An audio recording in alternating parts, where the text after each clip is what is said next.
This customer's complaining of poor coverage, poor service from his radios.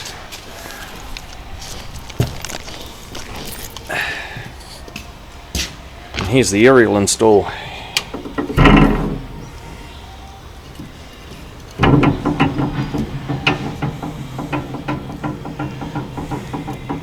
My comment would be, you might as well organise a cake tin for a customer, put the aerial inside the cake tin and hand it to them.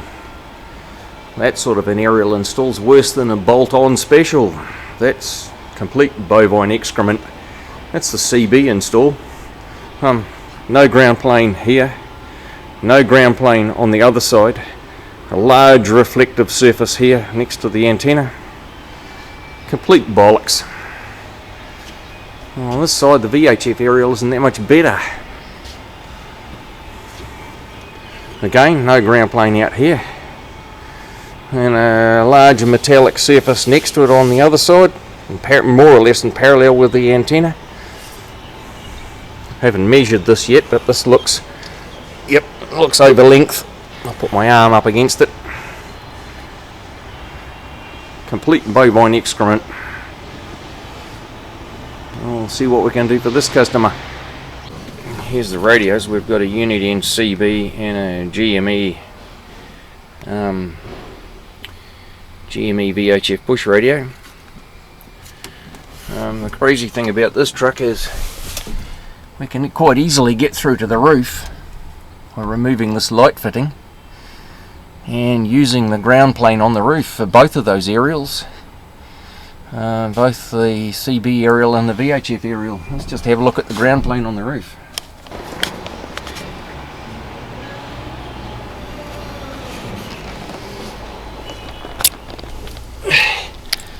So with such a lovely ground plane and a very easy way to get to it by pulling that light fitting out,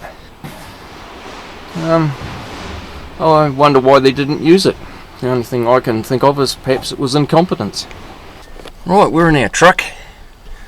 And what we've done is we've removed the screws out of the back of this light fitting, taken the light fitting away and removed the electrical connector.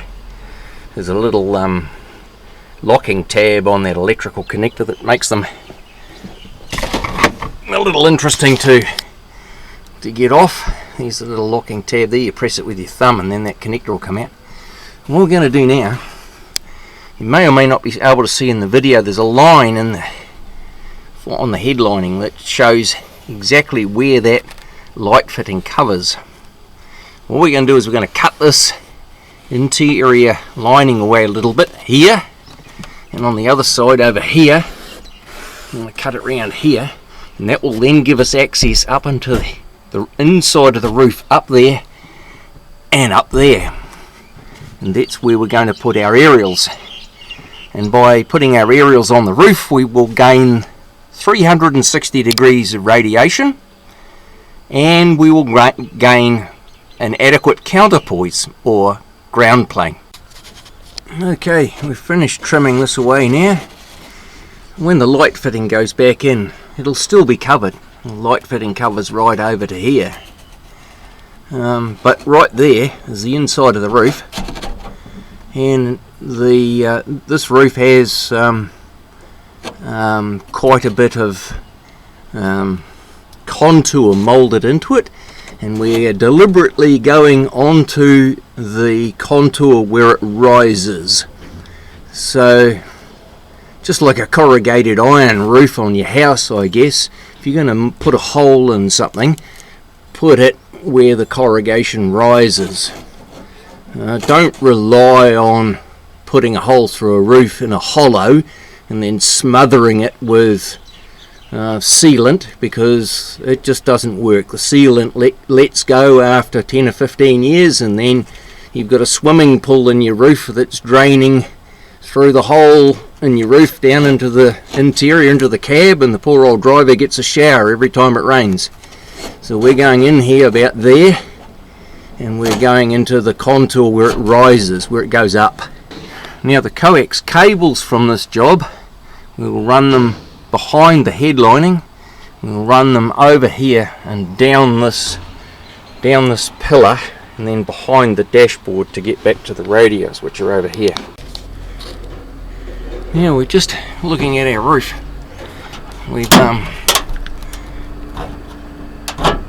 We've identified this metal bracket, and that should be the centre there.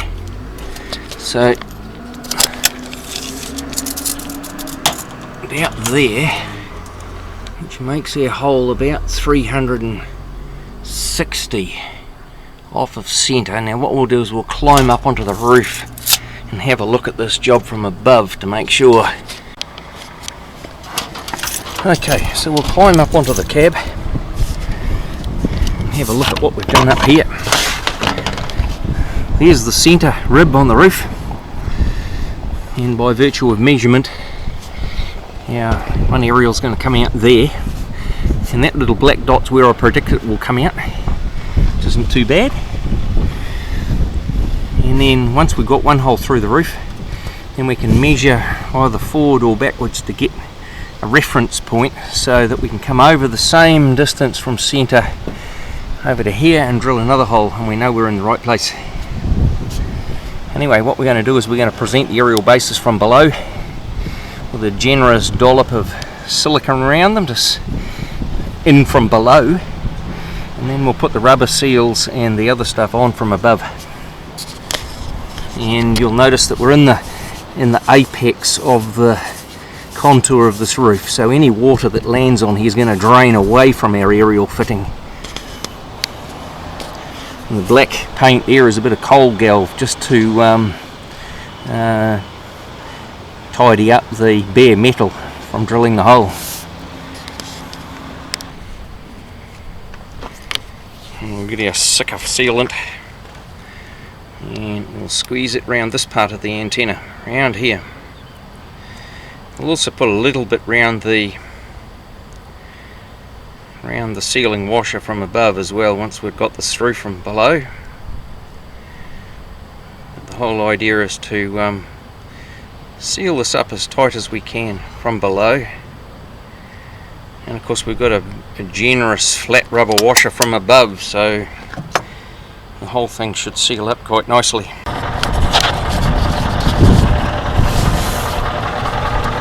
Okay, there we have it. Just put a little bit of silicone underneath that base and it will squeeze out all the way around. Tighten it down. You'll probably see some iron filings on the roof along here. You need to get rid of them because that really upsets the customer when they go rusty. But you'll get a little bit of flash around here, don't worry about that. And what we'll do now is we've got another base to do on the other side of this roof. And then we'll trim our aerials and do a VSWR test just to make sure everything's hunky-dory. Right, now this is something else I do as well. Because we've got two aerials, we're going to label this one roof, and we're going to go right hand side, and that way there's no mistake at the bottom. So this is going to be the connector at the bottom, and that base here, this base, is going through the hole on the right hand side. So now there's no confusion as to what aerial's what when you're looking at the coax cable at the bottom.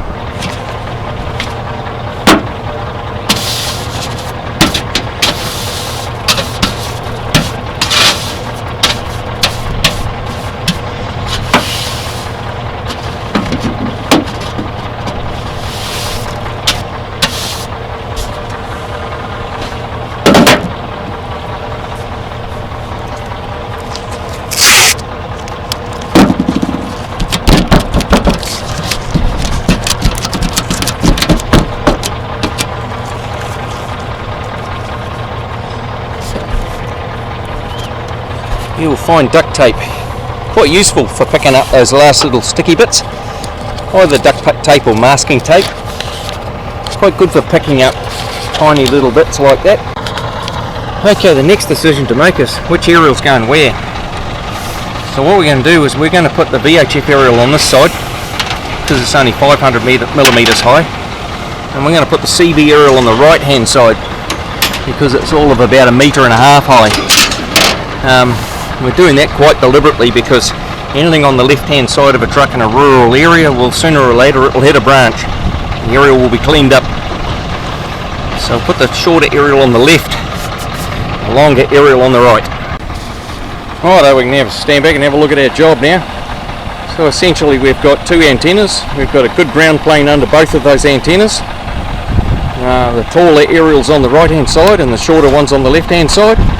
We've got 360 degrees of radiation capable from both antennas, and we do not have any adjacent metal adjacent to either antenna. So this should be a vast improvement.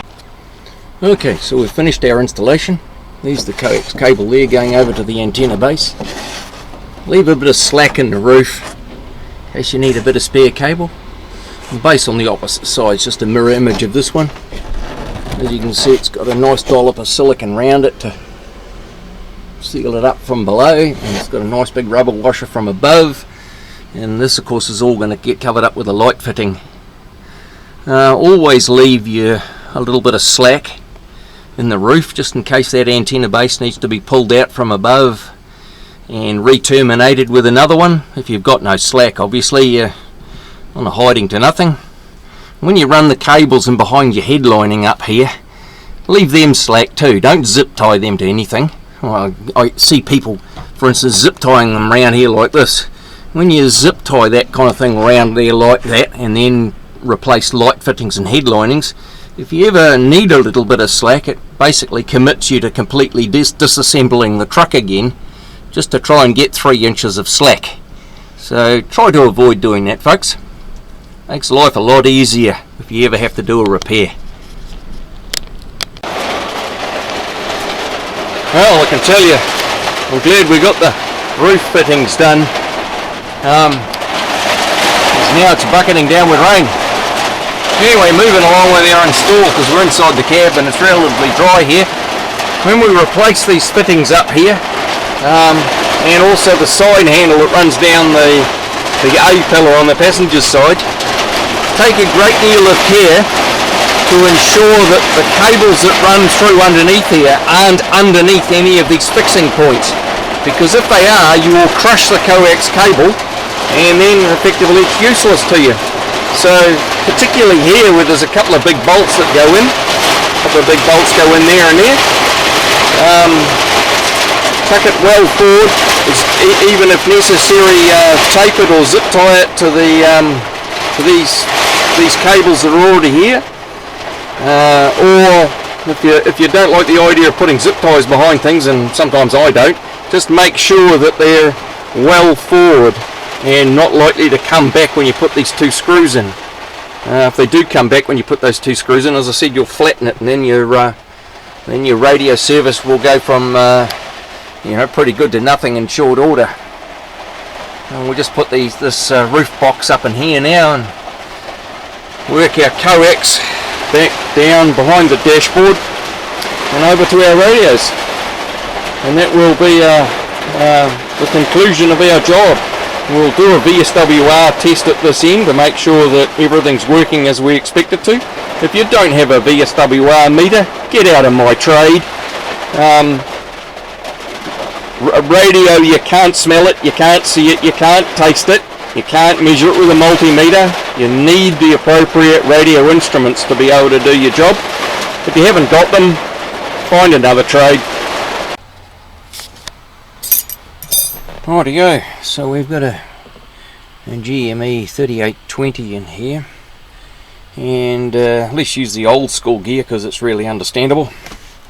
Here's our meter, old school bird meter. So what have we got? Let's go forward power first. We have 25 watts forward power, and what have we got reverse? Quarter of a watt, less than quarter of a watt. Okay, so as far as I'm concerned, that's a good test,